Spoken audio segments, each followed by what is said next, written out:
अनाथ लड़की की संघर्षपूर्ण कहानी, किस्मत के अनोखे खेल का दर्दनाक सफर।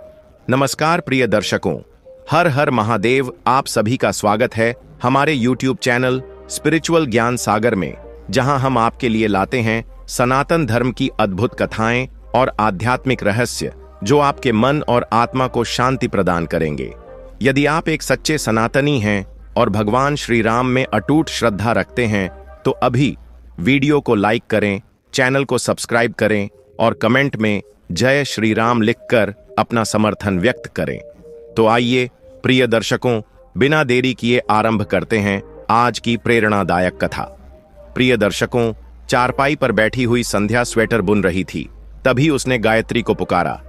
अरे ओ गायत्री, कहां मर गई? यहां आ जरा। रसोई में व्यस्त गायत्री ने सहमते हुए कहा, आ रही हूं मामी जी। वह जल्दबाजी में काम छोड़कर बाहर आई और आंगन में पहुंचते ही बोली, क्या हुआ मामी जी, आप क्यों बुला रही हैं? उसकी आवाज में हल्का डर झलक रहा था। संध्या ने रुखाई से कहा, शाम को तेरे मामा के दोस्त का बेटा आने वाला है, उसके लिए कुछ बढ़िया बना लेना। वह लड़का फौज में है और लंबे समय बाद हमसे मिलने आ रहा है। बचपन में देखा था, तब से नहीं मिला। अगर ठीक लगा तो मैं शीला, अपनी चचेरी बहन से उसकी शादी की बात करूंगी। गायत्री ने सहमति में सिर हिलाते हुए कहा, ठीक है मामी, लेकिन शाम के लिए सब्जियां नहीं हैं। जरा पैसे दीजिए, बाजार से ले आती हूं। संध्या ने थैली से कुछ रुपये निकाल कर देते हुए कहा, ठीक है, ले आ, लेकिन सूरज डूबने से पहले घर आ जाना। और हां, कल के लिए भी सब्जियां लेकर आना। गायत्री ने हामी भरी, दुपट्टा ओढ़ा, थैला उठाया और बाजार की ओर चल पड़ी। गायत्री 18 साल की एक यतीम युवती थी। देखने में बेहद खूबसूरत, गोरा रंग, भूरी आंखें और कमर तक लंबे भूरे बाल। माता पिता के न रहने के कारण वह अपने मामा मामी के घर रहती थी। घर के सारे काम वही करती थी। उसके माता पिता के जीवन काल में वह स्कूल जाती थी, लेकिन उनके निधन के बाद उसकी पढ़ाई छूट गई। मामा मामी ने जैसे तैसे उसे अपने घर में जगह दी थी। संध्या दिन भर खटिया पर बैठकर गायत्री को काम करने के लिए आदेश देती रहती थी। सर्दियों के दिन थे और गायत्री के पास धूप सेंकने का भी समय नहीं था। उसने अपने मामा के घर के आंगन को गोबर से लीपकर साफ सुथरा और आकर्षक बना दिया था। उसने आंगन के किनारों पर गुलाब, मिर्च और टमाटर के पौधे लगाए थे। बीच में तुलसी का चौरा था, जहां वह नियमित रूप से दिया जलाती थी। हालांकि संध्या उसकी मेहनत की कोई कद्र नहीं करती थी। बाजार में गायत्री ने ताजी गोभी, मटर और पालक खरीदा। भारी थैला लेकर लौटते समय उसे ऐसा महसूस हुआ कि कोई युवक उसका पीछा कर रहा है। उसने तेज चलने की कोशिश की, लेकिन थैला भारी होने के कारण उसकी चाल धीमी हो गई। उसने रुककर पीछे गुस्से से देखा। युवक वहीं रुककर मुस्कुराने लगा। गायत्री पैर पटक कर आगे बढ़ गई और घर पहुंचते ही दरवाजा बंद कर लिया। उसने थैला तुलसी के चबूतरे पर रखा और रसोई में चली गई। थोड़ी देर बाद दरवाजा खटखटाने की आवाज आई। उसने ध्यान नहीं दिया। संध्या ने दरवाजा खोला और मुस्कुराकर बोली, अरे राजदेव, आओ बेटा, कैसे हो? राजदेव ने झुककर उनके पैर छुए और भीतर आ गया। संध्या ने गायत्री को आवाज दी, अरे ओ गायत्री, गर्म पानी चढ़ा दे, राजदेव आया है, हाथ मुंह धो लेगा, ठंड बहुत है। गायत्री ने रसोई से कहा, ठीक है मामी। संध्या ने फिर कहा, सुन, पालक और प्याज के पकौड़े भी बना ले और चाय भी चढ़ा दे। गायत्री ने हल्के गुस्से में पूछा, और कुछ? संध्या ने जवाब दिया, अभी इतना कर ले। हाँ, टमाटर, धनिया और मिर्च दे देना, मैं चटनी पीस दूंगी। गायत्री ने जल्द ही सब तैयार कर दिया। मामी ने राजदेव को पानी दिया और वह हाथ मुंह धोने चला गया। इस बीच गायत्री ने गरम गरम प्याज और पालक के पकौड़े और टमाटर की चटनी परोसी। रात के खाने में आलू टमाटर की तरीदार सब्जी, आंवले की चटनी, भरवा मिर्च का अचार और मेथी के गर्मा गर्म पराठे बने। सबने खाना खाया। राजदेव ने कहा, चाची, खाना बहुत स्वादिष्ट है। यह सुनकर गायत्री ने शर्माते हुए सिर झुका लिया और हल्का मुस्कुरा दी। अगली सुबह गायत्री के देर से उठने पर संध्या ने उसे खूब डांट लगाई। यह सब देखकर राजदेव दुखी हो गया। गायत्री चुपचाप रसोई में जाकर काम करने लगी। राजदेव ने देखा कि गायत्री हर परिस्थिति को बिना शिकायत सहन कर रही है। उसकी मेहनत और सहनशीलता ने राजदेव के मन में उसके प्रति एक अलग सम्मान पैदा कर दिया। शाम को जैसे ही सूरज ढलने लगा, संध्या को चाय की तलब हुई। उसने आंगन में बैठी हुई जोर से आवाज लगाई, अरे ओ गायत्री, महारानी, शाम की चाय कब मिलेगी? क्या बस सोती रहोगी? गायत्री, जो थोड़ी देर सुस्ता रही थी, झटपट उठी और बोली, मामी, बस अभी बना देती हूं। वह रसोई में गई और मटर तलने लगी। इसी बीच राजदेव, जो 2 दिनों से गायत्री पर हो रहे अन्याय को देख रहा था, आंगन में बैठा यह सब सोच रहा था। शाम की चाय और नाश्ता परोसने के बाद संध्या पड़ोस में किसी से मिलने चली गई। गायत्री अकेली रसोई में रात के खाने की तैयारी कर रही थी। तभी राजदेव पानी पीने के बहाने रसोई में आ गया। उसे देखकर गायत्री घबरा गई। आप क्यों परेशान हो रही हैं? मुझे बस पानी चाहिए, राजदेव ने धीरे से कहा। ऐसी कोई बात नहीं है, गायत्री ने जवाब दिया। उसने लोटे से गुनगुना पानी एक गिलास में डालकर उसे दे दिया। पानी पीने के बाद राजदेव ने झिझकते हुए कहा, क्या मैं आपसे कुछ बात कर सकता हूं, अगर आपको कोई दिक्कत ना हो? गायत्री ने संकोच से कहा, कहिए, भला मुझे क्यों ऐतराज होगा? राजदेव ने धीमे स्वर में पूछा, आपकी मामी आपके साथ ऐसा बर्ताव क्यों करती हैं? आप कैसे सब कुछ सह लेती हैं? गायत्री को यह सवाल अप्रिय लगा। वह थोड़े गुस्से में बोली, वह मेरी मामी हैं और मां के समान हैं, कृपया उनके बारे में कुछ न कहें। इतने में संध्या घर में दाखिल हुई और दोनों को बातें करते हुए देख भड़क उठी। ओह, तो ये सब चल रहा है। मेरे सामने तो बड़ी सती सावित्री बनती है और पीठ पीछे घुल खिलाए जा रही है। यही दिन देखने बाकी रह गए थे। उसने गायत्री पर ताने कसे और खूब खरी खोटी सुनाई। राजदेव ने हस्तक्षेप करते हुए कहा, चाची, आप गलत समझ रही हैं, ऐसा कुछ भी नहीं है, मैं तो बस पानी पीने आया था। लेकिन संध्या ने कुछ भी सुनने से इनकार कर दिया। मैंने अपनी आंखों से देखा है और मुझे सब समझ में आ रहा है। यह सब देखकर राजदेव का दिल टूट गया। उसने तुरंत अपना सामान उठाया और वहां से जाने का निर्णय लिया। केशवलाल ने उसे रोकने की कोशिश की और कहा, बेटा, ऐसे नाराज होकर मत जाओ, खाना बन चुका है, 2 निवाले खाकर जाओ, दोस्त के सामने मेरी इज्जत का सवाल है। राजदेव ने हाथ जोड़कर माफी मांगी और संध्या व केशवलाल के पैर छूते हुए एक आखिरी बार गायत्री की ओर देखकर घर से चला गया। केशवलाल ने संध्या से कहा, तुमने बहुत गलत किया, बच्चे का दिल दुखाया है, बिना सोचे समझे कुछ भी बोल देती हो। संध्या ने तुनक कर जवाब दिया, हाँ, दुनिया की सारी गलतियों का ठेका तो मैंने ही ले रखा है, मैं ही सबसे बुरी हूं। उस रात घर का माहौल बहुत उदास था। किसी ने भी खाना नहीं खाया। उधर गायत्री अपने कमरे में रोते रोते सो गई। उसने मन ही मन अपनी किस्मत को कोसा। क्यों पैदा हुई मैं? मेरी वजह से एक भले इंसान की बेइज्जती हो गई। मुझे तो जीने का हक ही नहीं है। वह सोचते सोचते नींद के आगोश में चली गई। अगली सुबह सब कुछ सामान्य लग रहा था। तभी दरवाजे पर दस्तक हुई। केशवलाल ने दरवाजा खोला और अपने पुराने मित्र सदाशिव लाल को खड़ा पाया।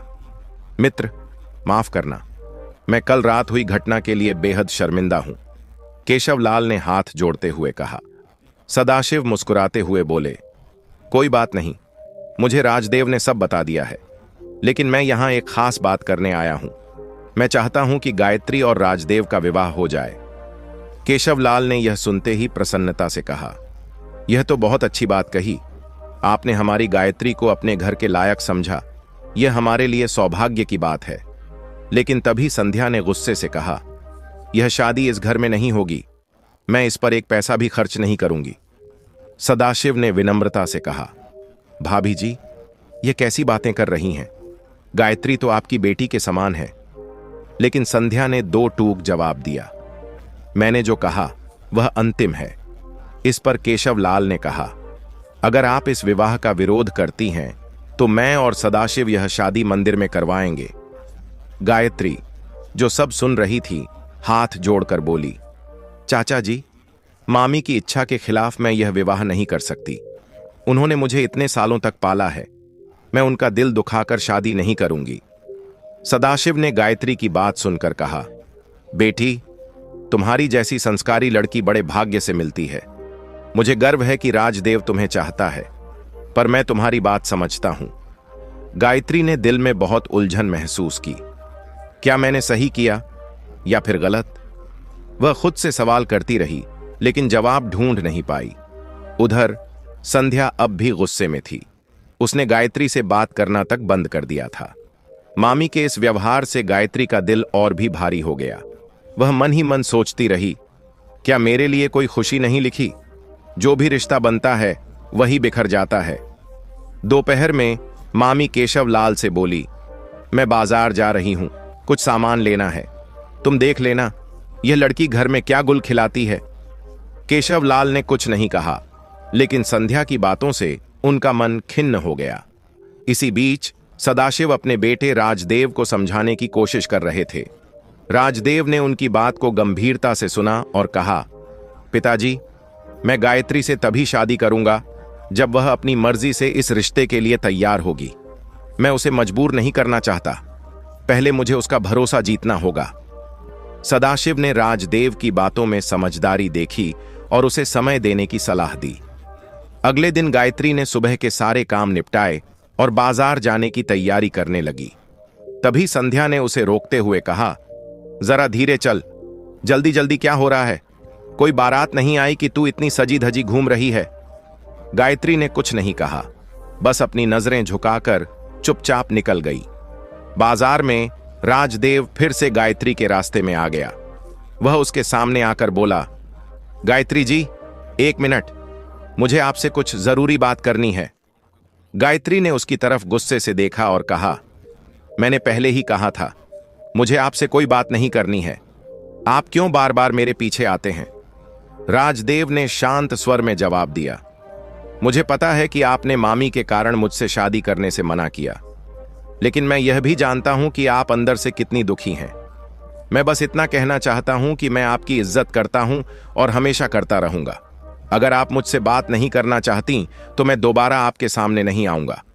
गायत्री ने उसकी बात सुनी और बिना कुछ कहे आगे बढ़ गई, लेकिन घर लौटते समय उसका मन असमंजस में था। क्या मैंने उसे बेवजह डांटा? वह तो सिर्फ मेरी मदद करना चाहता था। शाम को राजदेव ने अपने पिता से कहा, पिताजी, मैंने गायत्री से वादा किया है कि जब तक वह खुद नहीं चाहेंगी मैं उनसे बात नहीं करूंगा, लेकिन मैं उन्हें यह एहसास जरूर दिलाऊंगा कि मैं उनके लिए हमेशा खड़ा हूं। मुझे उसे यह यकीन दिलाना होगा कि मैं जीवन भर उसका साथ निभा सकता हूं। गायत्री की जिंदगी फिर से अपनी पुरानी रफ्तार पर लौट आई थी। सुबह शाम के वही काम, बाजार जाकर सब्जियां लाना और फिर खाना बनाना।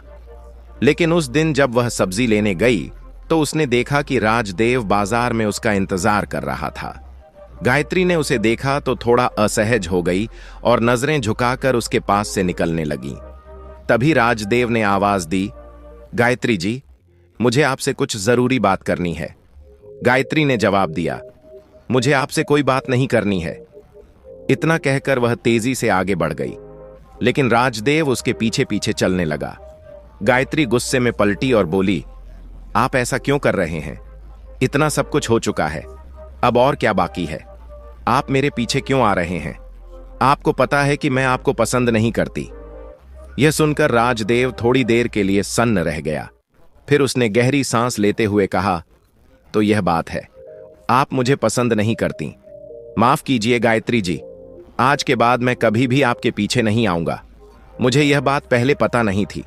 मुझे लगा था शायद आप भी मुझे पसंद करती हैं।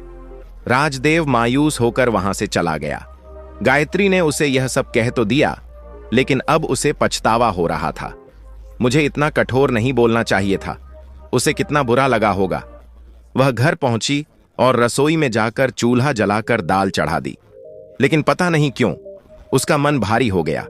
उसने अपना सिर घुटनों पर रख लिया और फूट फूट कर रोने लगी। इतने में बाहर से केशव लाल की आवाज आई। उसने सोचा, मामा जी आ गए। वह जल्दी से अपने आंसू पोंछकर काम में लग गई। केशव लाल रसोई में आए और बोले, गायत्री, आज राजदेव मिला था। उसने कहा कि उसे तुमसे कुछ सवालों के जवाब चाहिए थे, जो अब मिल गए। उसने कहा अब वह कभी नहीं आएगा। जब मैंने पूछा तो उसने कहा, जब तुम उसे पसंद ही नहीं करती तो बात खत्म है। उसने बस यही कहा कि उसे लगा था जिस तरह वह तुम्हें पसंद करता है शायद तुम भी उसे पसंद करती हो, लेकिन अब उसे अपने सवाल का जवाब मिल गया है। गायत्री बोली, मामा जी, इस विषय में मुझसे कुछ मत कहिए। जो हो ही नहीं सकता उसके बारे में बात क्यों करें?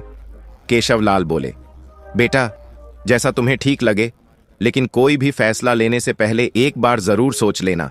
ऐसे लोग जो इतना स्नेह और सम्मान करते हैं बड़ी मुश्किल से मिलते हैं।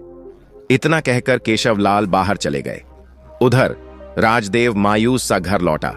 उसके चेहरे पर निराशा साफ झलक रही थी। सदाशिवलाल ने यह देखकर कहा, उसने मना कर दिया है ना? मुझे पता था वह ऐसा ही करेगी। बहुत नेकदिल लड़की है बेटा। वह हर बार पहले दूसरों के बारे में सोचती है, फिर अपने बारे में। उसके चेहरे पर जो चमक है वह उसकी सच्चाई की गवाही देती है। लेकिन तुम हिम्मत मत हारो, एक और कोशिश करो। तुम्हारे पास ज्यादा समय नहीं है। छुट्टी खत्म होने से पहले उसे मना लो। मैं चाहता हूं कि मैं तुम्हारी सगाई उससे करवाकर चैन की सांस लूं। यह सुनकर राजदेव के चेहरे पर मुस्कान लौट आई। वह बोला, सच पिताजी? सदाशिव की बातों से राजदेव को भरोसा हो गया कि एक दिन गायत्री इस विवाह के लिए जरूर तैयार हो जाएगी। उसने फिर से कोशिशें शुरू कर दी, लेकिन गायत्री ने राजदेव की ओर देखना भी बंद कर दिया। एक हफ्ता ऐसे ही बीत गया। एक दिन राजदेव ने फिर गायत्री को बाजार में देखा। गायत्री उस दिन काफी व्यस्त और चिंतित लग रही थी। राजदेव को देखकर गायत्री ने घबराते हुए कहा, चलिए मेरे साथ घर चलिए। अच्छा हुआ आप मिल गए, मैं तो डॉक्टर को बुलाने आई थी। राजदेव ने घबराकर पूछा, लेकिन क्या हुआ? किसके लिए डॉक्टर को बुलाना है? गायत्री ने घबराई हुई आवाज में कहा, मामी जी छत से नीचे उतरते हुए सीढ़ियों से गिर पड़ी हैं। उन्हें अब तक होश नहीं आया है, इसलिए कृपया जल्दी घर चलिए। राजदेव और गायत्री डॉक्टर को लेकर तेज कदमों से घर की ओर बढ़े। डॉक्टर ने संध्या का परीक्षण किया। होश तो आ गया था, लेकिन उनके सिर पर गहरी चोट लगी थी। पूरा मोहल्ला इकट्ठा हो गया था। केशवलाल भी वहां पहुंच चुके थे। संध्या की आंखों में पछतावे और दुख के आंसू झलक रहे थे। संध्या ने इशारे से गायत्री और राजदेव को अपने पास बुलाया। उसने गायत्री का हाथ राजदेव के हाथ में रखते हुए माफी मांगने का संकेत दिया। इसके बाद बिना कुछ कहे उसने प्राण त्याग दिए। गायत्री फूट फूट कर रोने लगी। केशवलाल ने भी नम आंखों से कहा, चलो अपने अंतिम समय में ही सही, उसने एक अच्छा काम तो किया। शायद ईश्वर को यही मंजूर था। भगवान उसकी आत्मा को शांति दें। अंतिम संस्कार के दिन सदाशिवलाल जी भी आए। उन्होंने केशवलाल और गायत्री को ढांढस बंधाते हुए कहा, भगवान की मर्जी के आगे किसी की नहीं चलती। शायद ऊपर वाले ने यही तय कर रखा था। संध्या की 13वीं के बाद केशवलाल ने एक दिन सदाशिवलाल और राजदेव को भोजन पर बुलाया। उन्होंने कहा, आप लोगों को बुलाने का कारण यह है कि राजदेव की छुट्टियां खत्म होने वाली हैं और वह फौजी है, उसे समय पर वापस जाना होगा। इसलिए मैं चाहता हूं कि राजदेव और गायत्री की सगाई कर दी जाए। आखिर संध्या की भी यही आखिरी इच्छा थी। सदाशिवलाल बोले, आपने तो मेरे दिल की बात कह दी। मैं भी यही बात कहने वाला था, लेकिन संध्या भाभी के जाने के बाद मुझे संकोच हो रहा था। ऐसा लगा इस वक्त यह बात करना उचित नहीं होगा। केशवलाल ने कहा, मैं भी कुछ समय के लिए यह टाल सकता था, लेकिन राजदेव की छुट्टियां खत्म हो रही हैं। अगली छुट्टी तक बहुत देर हो जाएगी। और फिर संध्या की आखिरी इच्छा यही थी। सदाशिवलाल ने कहा, तो फिर ठीक है, परसों ही सगाई कर देते हैं और शादी तब करेंगे जब राजदेव अगली बार छुट्टी पर आएगा। केशवलाल ने सहमति में सिर हिलाते हुए कहा, यह बहुत अच्छा रहेगा। परसों का दिन पक्का हुआ। फिर उन्होंने कहा, आप लोग आज और कल यहीं रुक जाएं। अगर आप अभी लौटेंगे तो परसों फिर से आने में समय बर्बाद होगा। सदाशिवलाल ने कहा, जैसी आपकी मर्जी, हमें कोई आपत्ति नहीं है। अगला दिन सगाई की तैयारियों और खरीदारी में बीत गया। शाम तक सभी थक चुके थे। गायत्री ने जल्दी से चाय बनाई और रात के खाने की तैयारी में जुट गई। केशवलाल ने कहा, गायत्री बेटा, तू भी थक गई होगी, ला मैं तेरी मदद कर देता हूं। गायत्री बोली, नहीं मामा जी, मैं सब संभाल लूंगी, बस आप थोड़ी सब्जियां काटने में मेरी सहायता कर दें। केशवलाल बोले, आज ऐसा करते हैं, आंगन में कच्चा चूल्हा जलाते हैं, बैंगन, आलू और टमाटर भूनकर भरता बनाएंगे, साथ में सर्दियों में चूल्हे की रोटी पर घी लगाकर खाने का मजा लेंगे। सबने इस प्रस्ताव पर खुशी जाहिर की। आंगन में चूल्हा जलाया गया। गायत्री काम में लगी रही। चूल्हे से उठ रही सुनहरी लपटों की रोशनी में गायत्री की सुंदरता और भी खिल उठी। वह कभी अपने गालों पर आई लट को हटाती तो कभी आंखों में धुएं की जलन से दुपट्टे से आंखें पोंछती। राजदेव उसे चुपचाप निहार रहा था। वह खुश था कि अगले दिन उसकी और गायत्री की सगाई हो जाएगी, लेकिन अब भी उसे गायत्री के मन की बात का पता नहीं था। रात का खाना खाकर केशव लाल और सदाशिव लाल जल्दी सो गए। गायत्री बर्तन धोने के लिए हैंडपंप से पानी भरने जा रही थी। राजदेव ने कहा, आप रहने दीजिए, मैं पानी भर देता हूं। गायत्री बोली, नहीं, आप मेहमान हैं, ये काम मैं कर लूंगी। राजदेव मुस्कुराकर बोला, मेहमान तो आप हैं हमारे दिल की, पता नहीं हमारे दिल में कब रहने आएंगी। गायत्री शर्माकर चुप हो गई। राजदेव ने कहा, आप मुझे पसंद करती हैं ना? गायत्री ने शर्म से सिर झुका लिया। राजदेव ने कहा, अगर आप अपने मुंह से नहीं कह सकती तो सुबह तक एक चिट्ठी में लिखकर दे दीजिए। सुबह गायत्री ने राजदेव को एक चिट्ठी दी जिसमें उसने अपनी सहमति दी थी। राजदेव की सारी शंकाएं दूर हो गईं। उसी दिन दोनों की सगाई हो गई। राजदेव की छुट्टियां खत्म हो चुकी थीं और उसे ड्यूटी पर लौटना पड़ा। गायत्री ने भारी मन से उसे विदा किया। राजदेव और गायत्री ने चिट्ठियों के माध्यम से एक दूसरे से संपर्क बनाए रखा। समय यूं ही बीतता गया। जब राजदेव अगली बार छुट्टी पर आया तो दोनों का विवाह भी संपन्न हो गया। दोनों अपने जीवन में बहुत खुश थे। राजदेव की छुट्टियां कब खत्म हो गईं उन्हें पता ही नहीं चला। राजदेव फिर से ड्यूटी पर लौट गया और इधर गायत्री उसके अगले आगमन का बेसब्री से इंतजार करने लगी। लेकिन किस्मत को कुछ और ही मंजूर था। बाढ़ पीड़ितों को बचाने के कार्य में राजदेव की तैनाती हुई। उसने अपने साहस और सूझबूझ से कई लोगों की जान बचाई। लेकिन एक दिन पानी का बहाव इतना तेज था कि एक बच्चे को बचाते हुए राजदेव खुद को संभाल नहीं पाया और बहाव में बह गया। 2 दिनों बाद बड़ी मशक्कत से उसका शव मिला। यह खबर गायत्री के लिए किसी वज्रपात से कम नहीं थी। पहले ही वह अनाथ थी और अब पति का साथ भी छूट गया। वह खुद को संभालती या अपने बूढ़े ससुर को दिलासा देती, उसकी ताकत जैसे चूर हो चुकी थी। राजदेव का अंतिम संस्कार किसी तरह किया गया। केशव लाल और सदाशिव लाल उसकी अस्थियों को विसर्जित करने हरिद्वार गए। लेकिन जब दुख आते हैं तो साथ ही आते हैं। लौटते समय उनकी रेलगाड़ी दुर्घटना का शिकार हो गई। जब यह खबर गायत्री को मिली तो वह बदहवास हो गई। वह पूरे दिन अपने मामा और ससुर को ढूंढती रही। बहुत तलाशने के बाद उसे मामा का मृत शरीर मिला और अगले दिन ससुर का। अब गायत्री पूरी तरह अकेली रह गई थी। उसका कोई सहारा नहीं बचा था। वह निपट अकेली हो गई थी।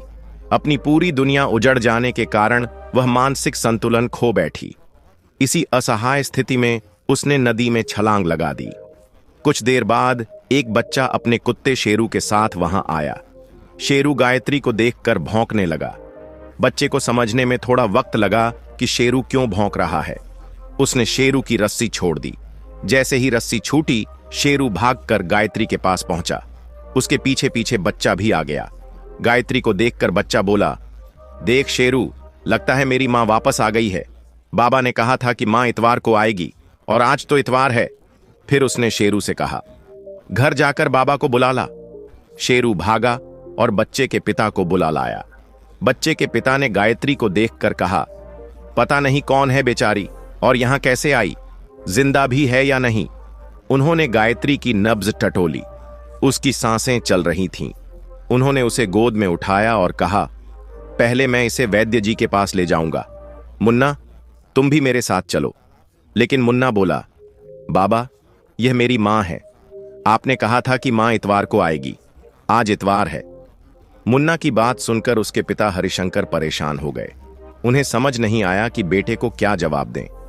अगर कहूं कि यह तेरी मां नहीं है तो बच्चा टूट जाएगा, और अगर इसे मां कह दिया और यह लड़की होश में आकर अलग व्यवहार करे तो क्या होगा। उन्होंने कहा, बेटा, यह बीमार है, पहले इसे ठीक होने दो। जब यह होश में आएगी तब सब कुछ साफ हो जाएगा। हरिशंकर वैद्य जी के पास पहुंचे और बोले, वैद्य जी, इस लड़की का तुरंत इलाज कीजिए। यह अभी जिंदा है, पहले इसकी जान बचाएं, बाकी बातें बाद में करेंगे। वैद्य जी ने अपनी पत्नी को बुलाकर कहा, जल्दी आओ और इसके गीले कपड़े बदलकर इसे सुखा दो, हमें इलाज शुरू करना है। उनकी पत्नी ने गायत्री के कपड़े बदले और उसके तलवों और हथेलियों पर गर्म तेल की मालिश की। वैद्य जी ने उपचार शुरू किया। इधर मुन्ना बार बार अपने पिता से पूछ रहा था, बाबा, मां कब ठीक होगी? क्या वह मुझे पहचान लेगी? हरिशंकर दुविधा में थे। वह न तो बेटे को झूठी उम्मीद देना चाहते थे, न ही सच बताकर उसका दिल तोड़ना चाहते थे। थोड़ी देर बाद वैद्य जी ने हरिशंकर को बुलाकर कहा, ठाकुर साहब, लड़की को होश आ गया है। यह सुनते ही मुन्ना दौड़कर भीतर गया और गायत्री से लिपट कर बोला, मां, तुम मुझे पहचान गईं? गायत्री को कुछ समझ नहीं आ रहा था, लेकिन मुन्ना की मासूमियत और प्यार देखकर उसके अंदर ममता जाग गई। उसने कहा, हां बेटा। मुन्ना खुशी से चहकते हुए बोला, देखो बाबा, मां ने मुझे पहचान लिया। आपने कहा था कि मां इतवार को आएगी और आज मां आ गई। वैद्य जी ने कहा, मुन्ना, एक बार अपनी मां से पूछ तो लो कि वह तुम्हारी मां है या नहीं। मुन्ना तुरंत गायत्री से बोला, मां, तुम मेरी मां हो ना? गायत्री ने नन्हे बच्चे का दिल रखने के लिए कहा, हां बेटा, मैं ही तेरी मां हूं। मुन्ना खुशी से चहकने लगा और बोला, चलो बाबा, अब मां को घर ले चलते हैं। मैं उनसे बहुत सारी बातें करना चाहता हूं। मुन्ना अपनी मां के मिलने से इतना खुश था कि ऐसा लग रहा था जैसे उसे कोई अनमोल खजाना मिल गया हो, जिसे वह तुरंत अपने घर की तिजोरी में छुपा लेना चाहता था, ताकि कोई और उसे उससे छीन न सके। हरिशंकर जी बोले, मुन्ना, तुम बाहर शेरू के साथ मेरा इंतजार करो, मैं तुम्हारी मां को लेकर आता हूं। मुन्ना बोला, ठीक है बाबा, लेकिन जल्दी आइए, मां को लेकर। इतना कहकर मुन्ना बाहर चला गया। अब हरिशंकर ने गायत्री से पूछा, आपका नाम क्या है? गायत्री ने जवाब दिया, मेरा नाम गायत्री है। फिर उन्होंने पूछा, आप यहां कैसे पहुंची? गायत्री ने उदास स्वर में कहा, जी, मैं जीना नहीं चाहती थी। मेरा इस दुनिया में कोई नहीं है। मैं अनाथ और बेसहारा हूं। जीवन में इतना दुख सहा है कि अब जीने की इच्छा खत्म हो गई है। इसलिए मैंने खुद को समाप्त करने का प्रयास किया, लेकिन आपने मुझे बचा लिया। गायत्री ने बच्चे की ओर देखते हुए कहा, इस बच्चे को देखकर मेरा दिल पिघल गया। मैं यह नहीं कह पाई कि मैं उसकी मां नहीं हूं। हरिशंकर ने गंभीरता से पूछा, अब आप क्या करेंगी? कहां जाएंगी? गायत्री बोली, जहां किस्मत ले जाएगी। हरिशंकर ने कहा, अगर आपको कोई आपत्ति न हो तो आप हमारे साथ घर चल सकती हैं। वहां आपको कोई परेशानी नहीं होगी और मुन्ना भी आपके आने से बेहद खुश होगा। वैद्य जी और उनकी पत्नी ने भी कहा, बिटिया, चली जाओ। हमने मुन्ना को अपनी मां के लिए तरसते देखा है। आज वह कितना खुश है। हमने पहली बार उसे इतना प्रसन्न देखा। प्रधान जी भी देवता समान व्यक्ति हैं। उनके घर में आपको कोई कठिनाई नहीं होगी। गायत्री थोड़ी उलझन में थी, लेकिन तभी बाहर से मुन्ना की आवाज आई, बाबा, जल्दी आइए, मां को लेकर आइए। मुन्ना की मासूमियत देखकर गायत्री खुद को रोक नहीं पाई और उसके साथ घर चल पड़ी। मुन्ना रास्ते भर बेहद खुश था। जो भी मिलता उससे कहता, देखो, यह मेरी मां है। मैंने कहा था ना, एक दिन मेरी मां जरूर आएगी। रास्ते भर वह गायत्री से बातें करता रहा। उसने कहा, मां, अब तुम मेरे लिए खाना बनाना। महाराजन खाना अच्छा नहीं बनाती, दाल में घी नहीं डालती और दूध में पानी मिलाती है। अब तुम रोज अच्छा खाना बनाकर मुझे खिलाना और जो मुझे परेशान करते हैं उन्हें डांटना। अब तो सबकी खैर नहीं है ना शेरू? अब मेरी मां आ गई है। घर पहुंचकर गायत्री का मन खुश हो गया। ये वही घर था जिसका उसने हमेशा सपना देखा था। घर के सामने बड़ा सा बाड़ा था। एक तरफ छप्पर के नीचे गाय और उसका बछड़ा बंधा हुआ था। बाड़े में मुर्गे, मुर्गियां और चूजे टहल रहे थे। पास ही एक नीम का पेड़ और कुआं भी था। मुन्ना चहकते हुए बोला, आओ मां। जैसे ही गायत्री दरवाजे के पास पहुंची, बर्तन धोने वाली सुमंगला बाहर आई और गौर से देखकर बोली, छोटे प्रधान जी, ये किसे ले आए? मुन्ना बोला, पता है सुमंगला काकी, यह मेरी मां है। आज ही नदी किनारे मिली। बाबा को बुलाकर लाया और वैद्य जी के पास ले गया। अब मेरी मां ठीक हो गई है। अच्छी है ना मेरी मां? सुमंगला बोली, हां, बहुत सुंदर है। और जाते जाते कहा, मैं बर्तन धो चुकी हूं, सफाई भी कर दी है, अब कल आऊंगी। मुन्ना गायत्री को घर के अंदर ले गया और बोला, मां, इस कमरे में हम दोनों रहेंगे। वह वाला कमरा बाबा का है। वे वहीं अपने कागजी काम करते हैं। बाबा हारमोनियम भी बजाते हैं। मैं उनके साथ गाना भी गाता हूं। यह रसोई घर है। अब से तुम मेरे लिए खाना बनाओगी। गायत्री मुन्ना की बातें सुनकर भावुक हो गई। उसने उसे गले लगाते हुए कहा, बस करो मेरे मुन्ने, मैंने सब सुन लिया। अब ज्यादा मत बोलो, नहीं तो नजर लग जाएगी। शाम हो चुकी थी। प्रधान जी हरिशंकर सिंह ने देखा कि मुर्गे मुर्गियां अभी भी बाहर टहल रहे हैं। उन्होंने सभी को पकड़कर उनके कोटर में बंद कर दिया और शेरू से कहा, चलो अपने घर में जाओ। फिर कुएं से 2 बाल्टी पानी खींचकर गाय के पास रख दिया। तभी दामोदर काका पहुंचे और बोले, मालिक, ये सब आप क्यों कर रहे हैं? आज खेतों में ज्यादा काम था, इसलिए मैं देर से आया। सुमंगला से कहकर गया था कि जानवरों का ध्यान रखे, लेकिन वह तो हमेशा काम चोरी करती है। हरिशंकर बोले, कोई बात नहीं काका, अपना ही तो घर है, अपने घर का काम करने में कैसा परहेज। दामोदर काका बोले, आपकी महानता है मालिक, आप देवता समान हैं। दामोदर अपने काम में लग गया। अंदर से यह सब बातें सुनकर गायत्री हरिशंकर के दयालु स्वभाव से प्रभावित हो गई। हरिशंकर ने हर जगह दिए जलाए। दामोदर बोला, मालिक, लगता है महाराजन आज भी नहीं आएगी। वह रोज यही करती है। खाना बनाना भी ठीक से नहीं आता, बच्चे को भी अच्छे से संभाल नहीं पाती। हरिशंकर बोले, काका, उसे निकाल नहीं सकता। वह हमारे घर की बहुत पुरानी नौकरानी है, अब बूढ़ी हो गई है, इसलिए ज्यादा काम नहीं कर पाती। दामोदर ने कहा, मालिक, बूढ़ी तो है, लेकिन कितना बोलती है। एक रोटी भी ज्यादा मांग लो तो नाराज हो जाती है। हरिशंकर मुस्कुराते हुए बोले, चलो अब मैं ही रसोई संभाल लेता हूं। मुन्ना की मां के मिलने की खुशी में पूरा घर चहक रहा था। हरिशंकर सिंह ने कहा, मुन्ना, देखो, ऐसा ना हो कि तुम भूखे सो जाओ और हमारे मेहमान भी भूखे रह जाएं। दामोदर काका ने चौंकते हुए पूछा, मालिक, मेहमान? घर में कोई आया है क्या? आपने मुझे बताया नहीं। यह आपकी कोई रिश्तेदार है? हरिशंकर बोले, नहीं काका, ऐसी कोई बात नहीं है। आज नदी के किनारे मुन्ना को एक बेहोश लड़की मिली। उसने उसे अपनी मां समझ लिया और घर ले आया। अब मैं उसके नन्हे से दिल को ठेस नहीं पहुंचा सका। दामोदर काका ने चिंता जताई, मालिक, आपने उसके बारे में कुछ पता किया? इस तरह किसी अनजान को घर लाना क्या ठीक है? हरिशंकर ने जवाब दिया, हां, मैंने उससे पूछा। वह बेचारी अनाथ है। दामोदर काका ने शक जताते हुए कहा, उसने कहा और आपने मान भी लिया? मालिक, आजकल किसी पर भरोसा करना आसान नहीं है। हरिशंकर बोले, तो काका, अब मैं क्या करता? बच्चे की जिद के आगे मेरी एक ना चली। और सच कहूं, वह लड़की मुझे भली लगी। शायद वह सच कह रही थी। दामोदर काका ने कहा, ठीक है मालिक, आप जैसा समझें। फिर हरिशंकर बोले, चलो ये बातें बाद में करेंगे, अब बताओ आज खाने में क्या बनाएं? दामोदर काका बोले, मालिक, आप जो भी प्यार से पकाएं मैं खा लूंगा। आपने मुझे सहारा दिया, अपने घर में जगह दी। बहू बेटे ने तो कब का घर से निकाल दिया था। अगर आप ना होते तो मैं ना जाने कहां होता। हरिशंकर ने कहा, अच्छा चलो अब रसोई में देखते हैं कि क्या बनाया जा सकता है। तभी मुन्ना ने आकर कहा, बाबा, आपको रसोई में जाने की जरूरत नहीं है। मैंने और मां ने सब सुन लिया था। आज महाराजिन नहीं आई, इसलिए मां ने पहले ही चूल्हा जलाकर लोहे की कढ़ाई में दाल चढ़ा दी है।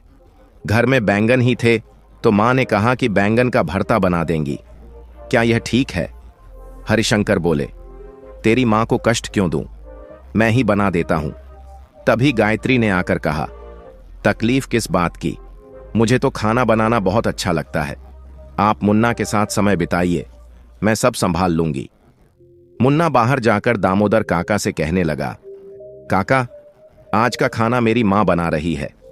अब मैं मां के पास जाता हूं, क्या पता उन्हें मेरी जरूरत पड़ जाए। मुन्ना की खुशी देखकर दामोदर काका का दिल भी प्रसन्न हो गया। थोड़ी देर बाद गायत्री ने खाना तैयार कर लिया।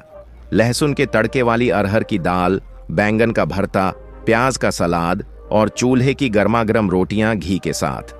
गायत्री ने आवाज लगाई, मुन्ना, अपने बाबा और दामोदर काका से कह दो कि खाना तैयार है। हरिशंकर ने सुना और बोले, मुन्ना, देखो तुम्हारी मां खाने के लिए बुला रही है। पहले मैं दामोदर काका की थाली लगाकर उन्हें दे आता हूं। वे दिन भर खेत में काम कर रहे थे, भूखे होंगे। हरिशंकर रसोई में पहुंचे और गायत्री से कहा, मुझे माफ करना, आपको कष्ट हुआ। गायत्री बोली, कष्ट की क्या बात है, मुझे रसोई के काम में मजा आता है, और फिर बच्चा भूखा रहता तो ना आपको अच्छा लगता और ना मुझे।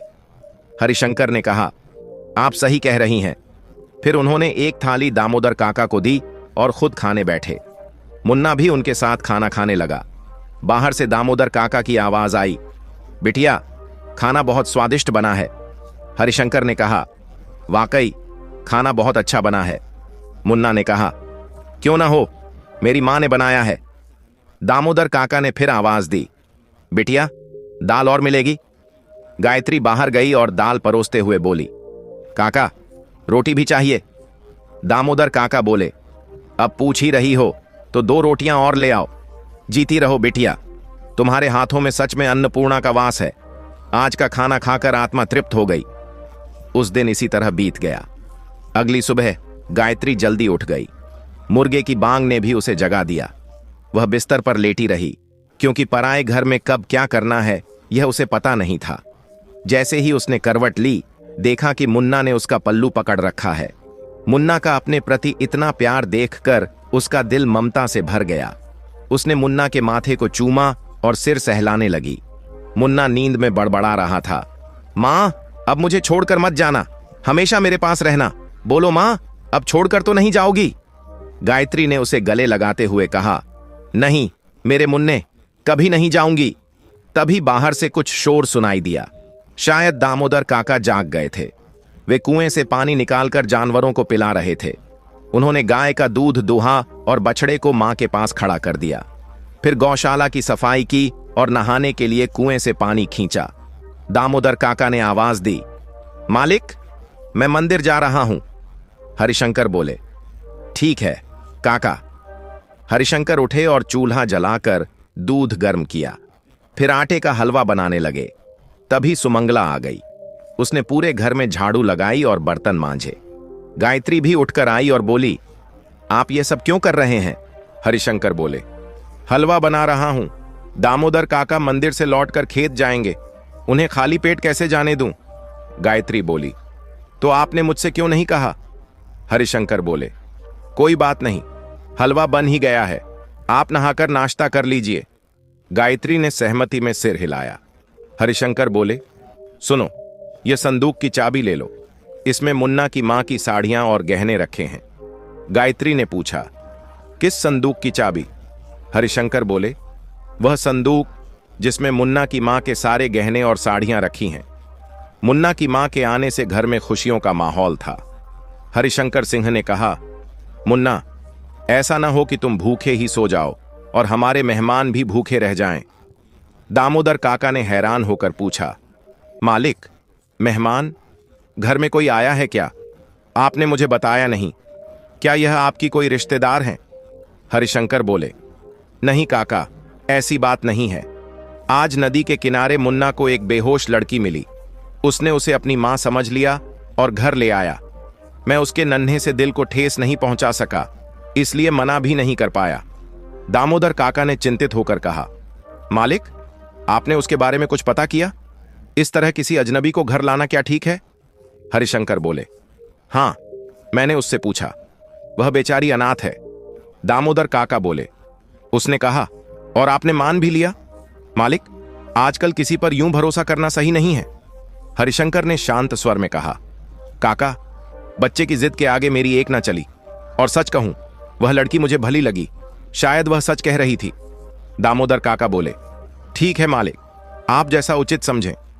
थोड़ी देर बाद जब सभी नाश्ता कर रहे थे तो अचानक बूढ़ी महाराजन अन्नपूर्णा आ गई।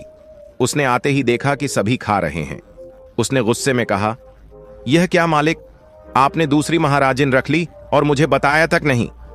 फिर उसने अंदर आकर गायत्री को घूरते हुए कहा, तू कौन है री? इतनी हिम्मत कि मेरी गैर हाजिरी में इस घर में आ गई। तूने क्या सोचा, सीधे साधे मालिक को मूर्ख बना लेगी? तेरा जीना मुश्किल कर दूंगी। गायत्री यह सुनकर सहम गई और उसकी आंखों से आंसू बहने लगे। मुन्ना यह सब सुनकर गुस्से में बोला, अन्नपूर्णा दादी, यह मेरी माँ है और तुम उनसे ऐसे बात नहीं कर सकती। तुम तो मुझे दूध में पानी मिलाकर देती थी और सारा घी खुद खा जाती थी। अब मेरी माँ आ गई है, तुम अब यहां से जा सकती हो, सुमंगला बोली। अन्नपूर्णा काकी, तुम्हारी उम्र का लिहाज कर रहे हैं, नहीं तो तुम्हारी काली जुबान और काले दिल की वजह से ही तुम्हारा बुरा होगा।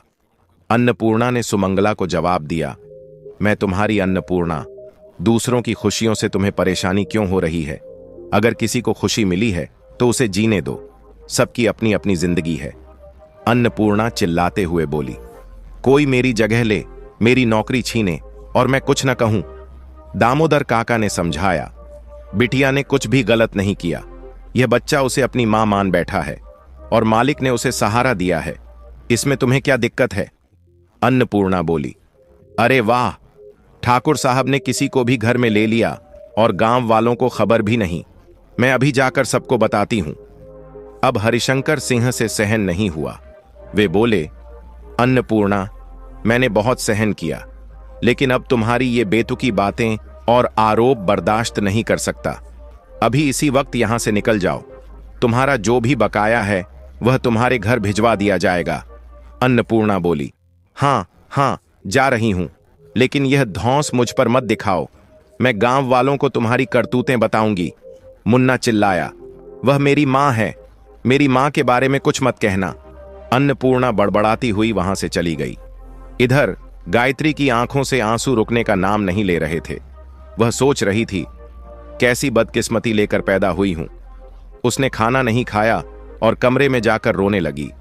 सुमंगला ने हरिशंकर से कहा, मालिक, मुन्ना के हाथों खाना भिजवाइए, बिटिया खाना खा लेगी। हरिशंकर ने एक थाली लगाई और मुन्ना से कहा, जाओ अपनी मां को खाना खिला दो। मुन्ना थाली लेकर पहुंचा और बोला, मां, खाना खा लो। गायत्री बोली, मुझे भूख नहीं है। मुन्ना ने कहा, मुझे पता है मां, तुम्हें भूख है, लेकिन तुम खाना नहीं खा रही। अन्नपूर्णा दादी की बातों का बुरा मत मानो, वह तो सबको ऐसी ही बातें कहती रहती है। लो, मेरे हाथों से खा लो। गायत्री ने मना किया, लेकिन मुन्ना ने निवाला तोड़कर उसके मुंह में डाल दिया और कहा, चुपचाप खा लो, नहीं तो मैं नाराज हो जाऊंगा। गायत्री ने मुस्कुराते हुए खाना शुरू कर दिया। मुन्ना ने गायत्री के हाथ से नाश्ता खा लिया। यह सब हरिशंकर सिंह पर्दे के पीछे से देख रहे थे। मुन्ना का गायत्री के प्रति इतना गहरा प्रेम देखकर हरिशंकर सिंह की आंखें भर आईं। उन्होंने सोचा, यह तो उसकी सगी मां भी नहीं है, फिर भी इन दोनों के बीच ऐसा अटूट लगाव है। काश ये मां बेटा कभी अलग ना हो, लेकिन यह कैसे संभव हो सकता है? गायत्री को तो कभी न कभी इस घर से जाना ही पड़ेगा, आखिर वह हमारे परिवार का हिस्सा नहीं है। उनके मन में चिंता उठी। पता नहीं, अगर कभी कोई इसे ढूंढते हुए यहां आ गया तो गायत्री को लौटना पड़ेगा। फिर मुन्ना का क्या होगा? बेचारा पहले ही मां के लिए तरसता रहा है। अगर गायत्री भी चली गई तो उसका क्या हाल होगा? हालांकि उन्होंने खुद को दिलासा दिया, फिलहाल दोनों खुश हैं, आगे की बात बाद में देखेंगे। पहले मैं अपनी नानी के घर से वापस आ गई हूं। मीठी की आवाज सुनकर मुन्ना बाहर आया और बोला, अरे तुम आ गई, चलो मेरे साथ अंदर, तुम्हें कुछ दिखाता हूं। मीठी, जो पड़ोस की एक छोटी बच्ची थी, ने पूछा, क्या दिखाना चाहते हो मुन्ना? मुन्ना बोला, पहले अपनी आंखें बंद करो। मीठी ने मजाक में कहा, अच्छा बाबा, लो बंद कर ली।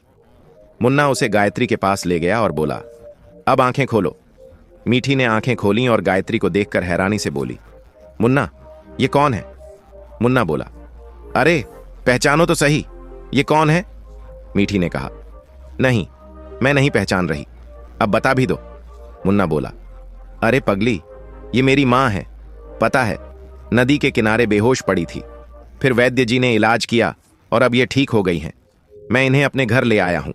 देखो मेरी मां कितनी सुंदर है और खाना भी बहुत अच्छा बनाती है। मीठी बोली, अच्छा, यह तेरी मां है? सच में बहुत सुंदर है।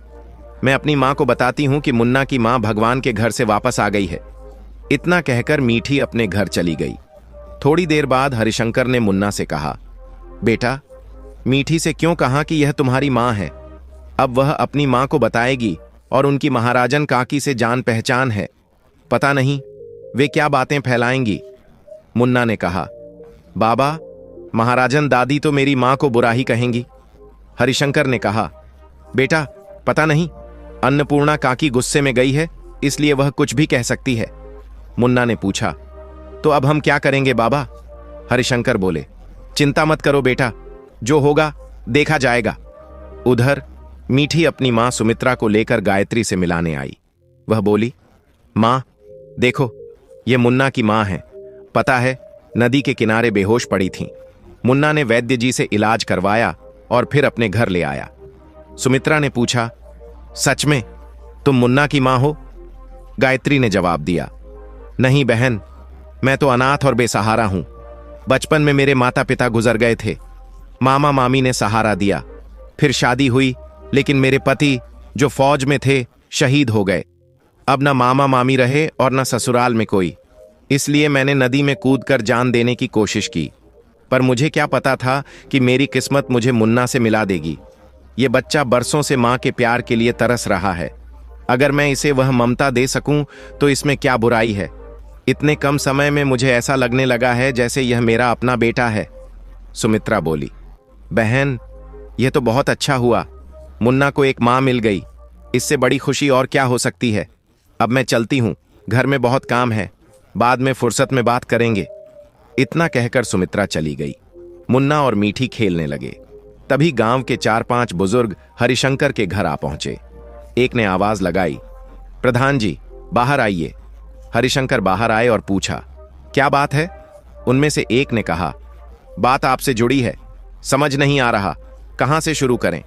आप हमारे गांव के सबसे सम्मानित व्यक्ति हैं, हमसे ऐसी उम्मीद नहीं थी। हरिशंकर बोले, आखिर बात क्या है? मैंने ऐसा क्या किया जो उम्मीद के खिलाफ है? एक बुजुर्ग ने कहा, आपकी महाराजन अन्नपूर्णा ने पूरे गांव में खबर फैला दी है कि आपके घर में कोई लड़की रह रही है और आप उसे मुन्ना की मां बता रहे हैं। बिना शादी के किसी लड़की को घर में रखना शोभा नहीं देता। आप जैसे सम्मानित व्यक्ति को यह कतई शोभा नहीं देता। फिर दूसरे ने कहा, हम तो कब से कह रहे थे कि आप मुन्ना के लिए दूसरा विवाह कर लीजिए, लेकिन आपने इनकार कर दिया। अब यह लड़की आपके घर में रह रही है तो गांव वालों में क्या संदेश जाएगा? हरिशंकर बोले, तो यह आपकी चिंता है। ठीक है, मैं जल्दी इसका समाधान करूंगा। अब आप लोग निश्चिंत होकर जाइए, कुछ जलपान तो कर लीजिए। लेकिन एक बुजुर्ग ने कहा, जब तक यह समस्या हल नहीं होगी हम आपके घर का पानी भी नहीं पी सकते। यह सुनकर हरिशंकर का मन भारी हो गया। उन्होंने सबको हाथ जोड़कर विदा किया। अंदर आकर हरिशंकर सोचने लगे, अब क्या करूं? गायत्री से जाने के लिए कैसे कहूं? अगर कह भी दिया तो मुन्ना का क्या होगा? संतान का मोह कितना कष्टदायक होता है। अब इस समस्या का हल निकालना होगा। दोपहर में दामोदर काका खेतों से लौटे और हरिशंकर सिंह को गहरी चिंता में डूबा देखकर बोले, मालिक आप इतने उदास क्यों हैं? आज तक मैंने आपको इस तरह परेशान कभी नहीं देखा। आखिर ऐसा क्या हो गया? हरिशंकर जी ने लंबी सांस लेते हुए कहा, क्या बताऊं दामोदर काका, एक बड़ी समस्या खड़ी हो गई है। दामोदर काका ने पूछा, ऐसा क्या हो गया मालिक? कहीं अन्नपूर्णा महाराजन ने कोई बात फैलाई है? हरिशंकर बोले, हां काका, अभी कुछ देर पहले गांव के कुछ बुजुर्ग लोग आए थे। उन्होंने कहा कि जब तक गायत्री मेरे घर में रहेगी वे मेरे घर का पानी भी ग्रहण नहीं करेंगे। हरिशंकर सिंह की उदासी देखकर दामोदर काका बोले, मालिक दुनिया का यही हाल है, लोग अपने स्वार्थ के लिए कुछ भी कह देते हैं। आप चिंता मत कीजिए, बस यह बताइए कहीं यह सब बातें गायत्री बिटिया ने तो नहीं सुनी? हरिशंकर बोले, नहीं काका, गायत्री बिटिया तो मुन्ना, शेरू और मीठी के साथ नदी किनारे गई हुई थी, उसे इस बारे में कुछ भी पता नहीं। दामोदर काका ने राहत की सांस ली और बोले, अच्छा हुआ मालिक, अगर गायत्री बिटिया ने यह सब सुना होता तो न जाने उसके दिल पर क्या गुजरती। इतने में गायत्री, मुन्ना, शेरू और मीठी नदी किनारे से वापस लौट आए। घर में फिर से चहल पहल शुरू हो गई। दामोदर काका ने पूछा, बिटिया खाना तैयार है क्या? गायत्री ने मुस्कुराते हुए कहा, हां काका, सब कुछ तैयार है, अभी परोसती हूं। गायत्री ने बच्चों से कहा, चलो हाथ मुंह धोकर खाना खा लो। मीठी बोली, लेकिन मुन्ना की मां, मुझे अब घर जाना होगा, मेरी मां इंतजार कर रही होगी। इतने में सुमित्रा मीठी को लेने आ गई। गायत्री ने कहा, सुमित्रा बहन चलो खाना खा लो। सुमित्रा ने कहा, नहीं बहन, फिर कभी, अभी तो मैं मीठी को लेने आई हूं। फिर सुमित्रा बोली, कल तुमने बताया था कि तुम्हें दही वाली तली मिर्च बहुत पसंद है, लेकिन बनाना नहीं आता। मैंने आज बनाई है, जरा छक लो, मुझे अच्छा लगेगा। गायत्री ने पूछा, अच्छा, और क्या क्या बनाया है? सुमित्रा ने कहा, ज्यादा नहीं, बस काली दाल, धनिया की चटनी, आलू का भरता, बाजरे की रोटी और छाछ। सुमित्रा हंसते हुए बोली, वाह बहन, इतना कुछ बना लिया और कह रही हो ज्यादा नहीं बनाया। अच्छा, तली मिर्च दे दो, बाकी तुम्हारे हाथ का खाना बाद में चखूंगी। गायत्री मिर्च लेकर आई और सुमित्रा को दे दी। सुमित्रा मिर्च लेकर मीठी के साथ घर चली गई। दोपहर का खाना खाने के बाद सब अपने अपने काम में लग गए। शाम तक सुमंगला बर्तन मांजने आ गई और दामोदर काका जानवरों को दाना पानी देने लगे। इतने में अन्नपूर्णा महाराजन सुमित्रा के घर पहुंची। उसने सुमित्रा से पूछा, कैसी हो बहू, कब लौटी पीहर से? सुमित्रा बोली, अभी कल सुबह ही लौटी हूं, सब ठीक है। अन्नपूर्णा ने बात बढ़ाते हुए कहा, तुम्हें पता है अपने पड़ोसियों के बारे में? बेचारे मुन्ना को एक मां मिल गई है, लेकिन देखो ठाकुर साहब ने कैसे घर में एक जवान लड़की को जगह दे दी। सुमित्रा ने कहा, काकी, मुन्ना अब खुश है और गायत्री भी तो उस पर ममता लुटा रही है, किसी की नजर न लगे। अन्नपूर्णा ने व्यंग्य में कहा, कैसा मां बेटे का प्यार, ठाकुर साहब की उम्र देखो और उस लड़की की उम्र, दोनों में बस 10 साल का अंतर होगा। ये सब ठीक नहीं है, तुम्हारी भी तो बेटी उस घर में जाती है, इन सब बातों का उस पर क्या असर पड़ेगा? सुमित्रा ने कहा, काकी, लड़की तो भली लगती है। अन्नपूर्णा बोली, भला दिखना और सचमुच भला होना अलग बात है, ऐसे भोले लोग मतलब पूरा होने पर छोड़कर चले जाते हैं। सुमित्रा ने कहा, काकी, मुझे ऐसा नहीं लगता। अन्नपूर्णा बोली, ठीक है, मुझे क्या करना है तुम जानो। इतना कहकर अन्नपूर्णा वहां से चली गई। सुमित्रा के इस व्यवहार ने गायत्री को आहत कर दिया। अगले दिन जब गायत्री बाहर निकली तो सुमित्रा ने दरवाजा बंद कर लिया। गायत्री का मन भारी हो गया। थोड़ी देर बाद अन्नपूर्णा कुछ और गांव वालों के साथ हरिशंकर के घर पहुंची। एक बुजुर्ग ने कहा, प्रधान जी, आपने क्या फैसला लिया है? हरिशंकर बोले, मुन्ना उस लड़की से बहुत स्नेह रखता है, वह भी उसे मां की तरह ममता देती है, मुझे कुछ समझ नहीं आ रहा। एक अन्य बुजुर्ग ने कहा, लेकिन ठाकुर साहब, बिना विवाह के किसी लड़की का इस तरह आपके घर में रहना ठीक नहीं, यह समाज के नियमों के खिलाफ है। अन्नपूर्णा बोली, उसे बाहर बुलाइए, हम बात करना चाहते हैं। दामोदर काका ने गायत्री को बुलाया। वह डरते हुए सिर पर पल्लू लिए बाहर आई। दामोदर काका ने पूछा, बिटिया, क्या तुम्हें सचमुच बच्चे से लगाव है? गायत्री ने सिर झुकाते हुए कहा, हां। अन्नपूर्णा गुस्से से बोली, किसी राह चलते इंसान को मुन्ना की मां बनाकर घर ले आएंगे? पता नहीं यह लड़की कौन है, बाजारू औरतें भी ऐसे ही आती जाती हैं, पता नहीं कब यह सब छोड़कर भाग जाए। हरिशंकर सिंह यह सब सुनकर गुस्से में बोले, बस अब और नहीं, आप सब एक विधवा पर झूठे आरोप लगा रहे हैं। वह मेरे बेटे की मां है, सालों बाद मैंने अपने बेटे को खुश देखा है। अगर आपको रिश्ते चाहिए तो ठीक है, मैं इसे रिश्ते में बांध देता हूं। यह कहकर हरिशंकर अंदर चले गए। गुस्से में तमतमाते हुए हरिशंकर सिंह अचानक बाहर आए और मुट्ठी भर सिंदूर उठाकर गायत्री की मांग में भर दिया। उन्होंने गुस्से में कहा, लो, आज से यह मेरी पत्नी हो गई। अब तो आप सभी को कोई आपत्ति नहीं होनी चाहिए, यही आप लोग चाहते थे, है ना? अब कृपया करके यहां से चले जाएं। मैं इस वक्त न तो कुछ सुनने और न ही कुछ कहने की स्थिति में हूं। मुझे खुद को शांत करने के लिए कुछ समय चाहिए। उनके इतना कहते ही लोग वहां से चले गए, लेकिन जैसे ही सब गए, गायत्री वहीं खड़े खड़े गिरकर बेहोश हो गई। सुमंगला दौड़कर आई और गायत्री को उठाने की कोशिश करने लगी। हरिशंकर सिंह तुरंत अंदर से ठंडा पानी लाए। सुमंगला ने पानी गायत्री के चेहरे पर छींटा मारा। पानी पड़ते ही गायत्री को होश आया और होश में आते ही वह सुमंगला से लिपटकर फूट फूट कर रोने लगी। गायत्री ने सुमंगला से कहा, यह सब क्या हो गया? मुझे तो इसकी कभी उम्मीद नहीं थी।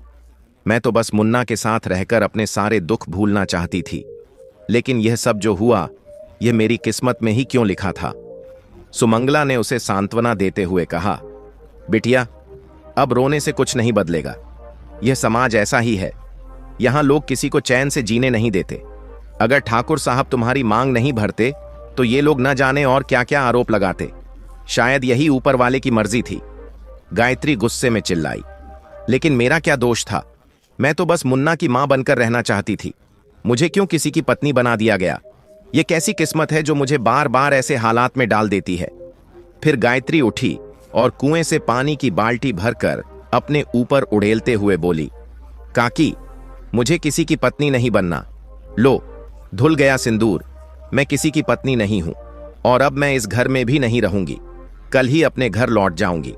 वहां भले ही कोई मेरा नहीं, लेकिन कम से कम मुझ पर कोई आरोप तो नहीं लगाएगा। सुमंगला बोली, बिटिया, पहले अंदर चलकर कपड़े बदल लो। अभी तुम्हारा मन शांत नहीं है, बाद में ठंडे दिमाग से सोचना। शाम हो चुकी थी और घर में रोज की तरह की हलचल नहीं थी। न तो घर में दिए जले थे और न ही रसोई में चूल्हा। दामोदर काका अपने काम में लगे थे, जबकि मुन्ना बार बार गायत्री से पूछ रहा था, मां, क्या हुआ? तुम चुप क्यों हो और इस अंधेरे में क्यों बैठी हो? चलो, मुझे भूख लगी है, खाना बना दो।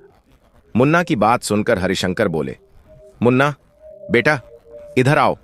आज तुम्हारी मां की तबीयत ठीक नहीं है, उसे आराम करने दो। आज मैं तुम्हारे लिए खाना बनाऊंगा। मुन्ना ने मासूमियत से कहा, ठीक है बाबा, मुझे नहीं पता था कि मां की तबीयत खराब है। अब मैं उन्हें परेशान नहीं करूंगा। हरिशंकर बोले, अच्छा बोलो, तुम क्या खाना खाओगे? मुन्ना ने कहा, कुछ भी बना लो बाबा, मैं सब खा लूंगा। हरिशंकर बोले, ठीक है बेटा, तुम बाहर जाकर दामोदर काका के पास खेलो, मां के पास मत जाना। मुन्ना बाहर बाड़े में शेरू के साथ खेलने चला गया। हरिशंकर ने खाना बनाकर पहले दामोदर काका को दिया और फिर मुन्ना को। मुन्ना ने खाना खा लिया। फिर हरिशंकर बोले, मुन्ना, अब जाकर अपनी मां को खाना खिलाओ। मुन्ना थाली लेकर गायत्री के पास गया और कहा, मां, खाना खा लो। गायत्री ने कहा, नहीं बेटा, मुझे भूख नहीं है, तुम थाली वापस ले जाओ। मुन्ना बोला, ठीक है, और थाली लेकर हरिशंकर के पास चला गया। हरिशंकर ने कहा, मुन्ना, तुम दामोदर काका के पास जाओ, मैं तुम्हारी मां को खाना खिलाकर आता हूं। हरिशंकर थाली लेकर गायत्री के पास गए और कहा, मुझे माफ कीजिए, जो हुआ वह नहीं होना चाहिए था। यह सब गुस्से में हुआ। मुझे पता है कि मैंने आपको बहुत आहत किया है, लेकिन कृपया इसे खाने पर गुस्सा न उतारें।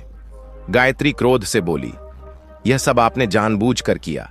आपके मन में यह बात आई ही कैसे कि मैं आपसे विवाह कर सकती हूं? मैं एक विधवा हूं। इसका मतलब यह नहीं कि कोई भी मुझ पर हक जताकर मुझे अपनी पत्नी बना ले। मैं अब भी अपने पति से प्यार करती हूं और हमेशा करती रहूंगी। कल मैं यह घर छोड़कर चली जाऊंगी। मुझे आपकी खैरात नहीं चाहिए। आपने सबके सामने मेरी मांग में सिंदूर भरकर मेरी इज्जत छीन ली। क्या जवाब दूंगी मैं अपनी आत्मा को? हरिशंकर की आंखें भर आईं। वे चुपचाप थाली लेकर वापस चले गए और बिना खाए सो गए। अगले दिन सुबह का माहौल भी सुस्त था। सुमंगला ने अपना काम खत्म किया और कहा, बिटिया, मैं जा रही हूं। गायत्री ने जवाब दिया, काकी, मैं भी आज यहां से चली जाऊंगी। सुमंगला बोली, बिटिया, सोचो, इस बच्चे के सिवा तुम्हारा और कोई नहीं है। अकेली औरत को यह समाज जीने नहीं देता। ठाकुर साहब दिल के बहुत अच्छे हैं। यह बच्चा भी तुम्हें मां मानता है। अगर तुम रहोगी तो एक अनाथ बच्चे की जिंदगी संवर जाएगी। सुमंगला की बातों ने गायत्री को सोचने पर मजबूर कर दिया। तभी मुन्ना दौड़ता हुआ आया और बोला, मां, क्या तुम मुझे छोड़कर जा रही हो? गायत्री ने उसे गले लगाते हुए कहा, नहीं मेरे मुन्ने, मैं तुम्हें छोड़कर कहीं नहीं जाऊंगी। मुन्ना खुश होकर बोला, सच? मां? गायत्री ने कहा, चल, मैं स्नान करके आती हूं, फिर नाश्ता बनाती हूं। गायत्री ने स्नान किया, सूर्य भगवान को जल चढ़ाया और तुलसी की पूजा की। तभी उसने रसोई से कुछ आवाजें सुनी। वहां जाकर देखा तो हरिशंकर सिंह नाश्ते की तैयारी कर रहे थे। गायत्री बोली, आप छोड़ दीजिए, आज मैं नाश्ता बनाऊंगी। हरिशंकर बोले, कल से तो मुझे ही बनाना है। गायत्री ने जब हरिशंकर की बात सुनी तो हल्की मुस्कान के साथ बोली, मैं कहीं नहीं जा रही हूं। अपने मुन्ने को छोड़कर कैसे जा सकती हूं? चलिए, आप यह सब छोड़िए, नाश्ते की तैयारी मैं करती हूं। हरिशंकर सिंह ने यह सुनकर राहत की सांस ली और चेहरे पर एक हल्की मुस्कान लेकर बाहर चले गए। आज घर में रौनक का माहौल था, क्योंकि सभी के चेहरों पर सुकून और खुशी झलक रही थी। दोपहर में सुमित्रा कुछ सामान लेकर गायत्री के पास आई। उसने कहा, गायत्री बहन, मैं तुमसे कुछ कहने और देने आई हूं। गायत्री ने कहा, हां बहन, बताओ। सुमित्रा ने जवाब दिया, मैं सूर्य माता के मंदिर गई थी, वहां से तुम्हारे लिए लाल चूड़ियां और सिंदूर लाई हूं। आओ, तुम्हारी मांग में सिंदूर भर दूं और ये चूड़ियां तुम्हारी कलाई में पहना दूं। अब कोई तुम पर उंगली नहीं उठा पाएगा। गायत्री ने थोड़ी हैरानी से कहा, बहन, यह सब मेरे लिए क्यों? अभी मैं कल के हादसे से उबर भी नहीं पाई हूं और तुम यह सब लेकर आ गई हो।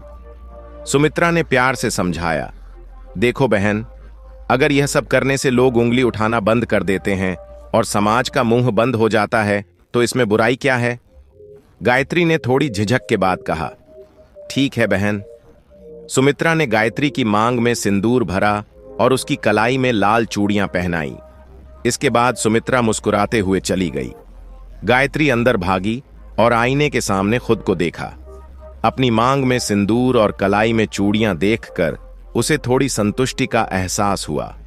दोपहर में जब दामोदर काका खाना खाने आए और गायत्री को इस नए रूप में देखा तो बोले, अच्छी लग रही हो बिटिया, भगवान तुम्हें हमेशा खुश रखें। गायत्री ने लाज से नजरें झुका लीं और बोली, काका, मैं अभी आपके लिए खाना लाती हूं। दामोदर काका मन ही मन मुस्कुराए और सोचा, बिटिया, यही तुम्हारे लिए सही है, यहां तुम्हें खुशी मिलेगी। काश तुम्हारे दिल में मालिक के लिए भी जगह बन जाए। गायत्री ने सभी के लिए खाना परोसा। जब हरिशंकर सिंह रसोई में आए और गायत्री को इस रूप में देखा तो उनके मन में खुशी की लहर दौड़ गई। हालांकि उन्होंने कुछ नहीं कहा और अंदर ही अंदर प्रसन्न हो गए। शाम को सुमंगला बर्तन मांजने आई। उसने गायत्री से पूछा, बिटिया, तुम गई नहीं? गायत्री ने कहा, नहीं काकी, मुन्ना का मासूम चेहरा देखकर जाने की हिम्मत नहीं हुई। सुमंगला ने मुस्कुराते हुए कहा, बिटिया, यह तुम्हारे लिए ही अच्छा है। मांग में सिंदूर भरकर तुम और भी सुंदर लग रही हो। हमेशा इसी तरह सजी धजी रहा करो। गायत्री ने धीरे धीरे घर में अपने कदम जमाने शुरू कर दिए। अब उसे वहां रहते हुए 2 महीने हो गए थे। उसने बाड़े को हरियाली से भर दिया था। कहीं गुलाब और गुड़हल के पौधे थे तो कहीं मिर्च, बैंगन और धनिया उगाए थे। हर आने वाला घर की शोभा देखकर तारीफ किए बिना नहीं रहता। लोग कहते, ठाकुर साहब, सच कहा जाता है कि औरत के बिना घर अधूरा होता है। अब आपका घर सच में घर जैसा लगने लगा है। हालांकि हरिशंकर सिंह गायत्री की नाराजगी देखकर उदास रहते। वह अक्सर उसे दूर से निहारते, लेकिन जैसे ही गायत्री उनकी ओर देखती, वे नजरें फेर लेते। दामोदर काका और सुमंगला यह सब समझ चुके थे। वे चाहते थे कि दोनों के बीच की दूरियां मिट जाएं। एक दिन हरिशंकर सिंह को अपने बचपन के दोस्त की भतीजी की शादी का न्योता मिला। उन्होंने गायत्री से कहा, सुनिए, हमें शादी में जाना है। कृपया बाजार से कुछ खरीदारी कर लीजिए। ये पैसे रखिए और बिटिया के लिए कोई तोहफा भी ले आइए। गायत्री बोली, ठीक है, मैं सब कर लूंगी, लेकिन दामोदर काका का क्या होगा? उनके लिए खाना कौन बनाएगा? हरिशंकर ने कहा, आप चिंता मत कीजिए, मैं उनका इंतजाम कर दूंगा। गायत्री ने सुमित्रा को बुलवाया और पूछा, सुमित्रा बहन, क्या तुम मेरे साथ खरीदारी के लिए चल सकती हो? सुमित्रा ने कहा, हां बहन, क्यों नहीं। दोनों ने मिलकर खरीदारी की। जिस दिन उन्हें जाना था, सुमित्रा ने गायत्री को तैयार करने में मदद की। सुमित्रा ने उसे गहने पहनने के लिए भी राजी कर लिया। जब गायत्री तैयार हुई तो सुमित्रा ने उसे काला टीका लगाते हुए कहा, कहीं नजर न लग जाए। मुन्ना और मीठी भी आ गए। मुन्ना बोला, मां, आज आप बहुत सुंदर लग रही हैं। सुमंगला ने कहा, सच में बिटिया, तुम बहुत खूबसूरत लग रही हो। हरिशंकर सिंह भी वहां पहुंचे। मुन्ना ने उनका हाथ पकड़कर उन्हें अंदर लाया और कहा, देखो बाबा, मां कितनी सुंदर लग रही है। हरिशंकर गायत्री को देखता ही रह गया। जब मुन्ना ने पूछा, बोलो बाबा, मां सुंदर लग रही है ना? हरिशंकर ने हल्के से सिर हिलाकर हां कहा। तांगे पर सामान चढ़ाया जा रहा था। जब गायत्री तांगे पर बैठी तो उसने सुमित्रा से कहा, बहन, दामोदर काका का ध्यान रखना। तांगा मंजिल की ओर चल पड़ा। रास्ता सुहाना था। कहीं पोखरों में गुलाबी फूल तैर रहे थे तो कहीं खेतों में लोग काम कर रहे थे। सफर के दौरान तांगे का संतुलन बार बार बिगड़ रहा था और गायत्री का पल्लू बार बार खिसकता जा रहा था। हरिशंकर सिंह ने गहरी सांस लेते हुए कहा, गायत्री, तुम ठीक कह रही हो। मैं अपने गुस्से में इतना अंधा हो गया कि आधी रात को शादी का घर छोड़ दिया। परंतु क्या करता, जहां मेरी पत्नी का अपमान हो वहां रुकना मेरे स्वाभिमान के खिलाफ है। गायत्री ने शांत स्वर में कहा, लेकिन क्या उस अपमान का जवाब इतनी बड़ी सजा देकर देना जरूरी था? आपने सबके सामने अपना गुस्सा दिखा दिया, पर क्या इस तरह किसी का दिल जीता जा सकता है? हरिशंकर थोड़ी झिझक के साथ बोले, शायद तुम सही कह रही हो, पर अब तो वही सवाल मैं तुमसे भी पूछ सकता हूं। तुमने भी अपनी जान खतरे में डालकर तांगे से उतरने का फैसला क्यों किया? क्या वह जरूरी था?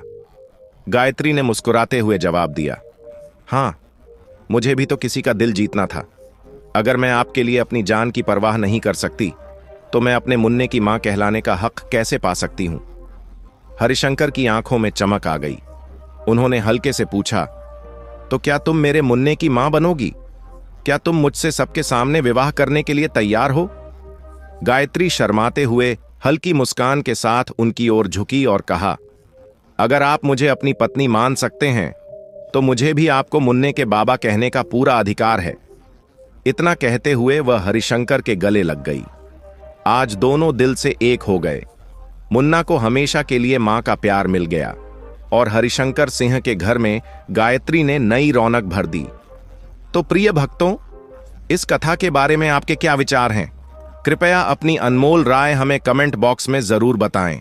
हम आशा करते हैं कि यह कथा आपके मन को भा गई होगी और आपको आध्यात्मिक प्रेरणा मिली होगी। अगर यह कथा आपको पसंद आई हो तो कृपया वीडियो को लाइक करें, चैनल स्पिरिचुअल ज्ञान सागर को सब्सक्राइब करें और इस वीडियो को अधिक से अधिक अपने मित्रों और परिवारजनों के साथ शेयर करें ताकि यह संदेश और ज्ञान सभी तक पहुंचे। साथ ही कमेंट सेक्शन में जय श्री कृष्णा लिखकर अपनी श्रद्धा प्रकट करें।